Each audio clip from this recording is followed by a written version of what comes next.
The day my love for Milo cost me a gold medal. Greeting starts from small beginnings. As a child, I was driven by that popular Milo slogan which characterized my childhood. But I guess I was more obsessed with the nourishing beverage than the message in its slogan. The day had arrived. I'd be looking forward to this day since my mom promised to buy me a bicycle if I came home with the most coveted prize. Owning a bicycle as a 10-year-old in Festac was like finding gold in a puddle of mud. Only kids of financially buoyant parents did, so you can imagine my excitement at the thought of it. Before I left home that morning, I took a steamy cup of freshly made Milo. Milo was my favorite drink. I would usually take it without milk or sugar. I was obsessed with that beverage. Mom had caught me occasionally in the act and even got tired of making me pay for my crimes cause, apparently, the punishment only made me a Milo bandit, for I got better with my craft at every stroke of my mama's cane.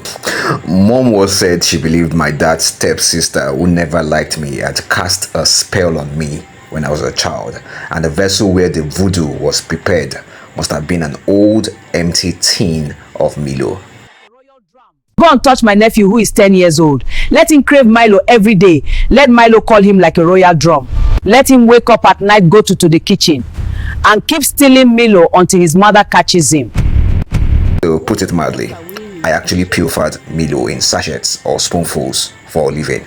It was a cross I willingly, shamelessly, and cheerfully carried around me like an unrepentant sinner. As I went down on my mark on the tattered tracks of my school's outdoor sports hall, only one thing was on my mind: owning my first automobile. Riding a bicycle on the streets that hosted the second festival of Black Arts and Culture in 1977 was like driving a Cadillac through body on. It would be a dream come true, for I'd never won the 100-meter sprints of my school's annual inter-sports competition. I honestly do not know where I got the strength and the agility that had gotten the better of me on those fateful days, or how else will I explain my speed on the tracks as I went well ahead of the pack at 50 meters. All I saw at the finish line was my triumphant self on a BMW bicycle with a hot cup of my favorite food drink. Little wonder those kids wearing Nestle Milo jerseys made of certain material proudly echoed their tagline in that famous TV commercial back then. Indeed, it is the energy food drink of future champions, as I would soon discover. By this time, I was only 10 meters away from the finish line as the rapturous crowd that was behind me cheered me on. Still, I couldn't see any of my competitors around me. You sure I wasn't the only person that started this race? I wondered.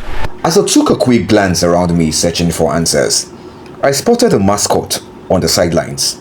It was done in Nestle Milo's colors and inscriptions, and even had a huge tin of Milo in his possession.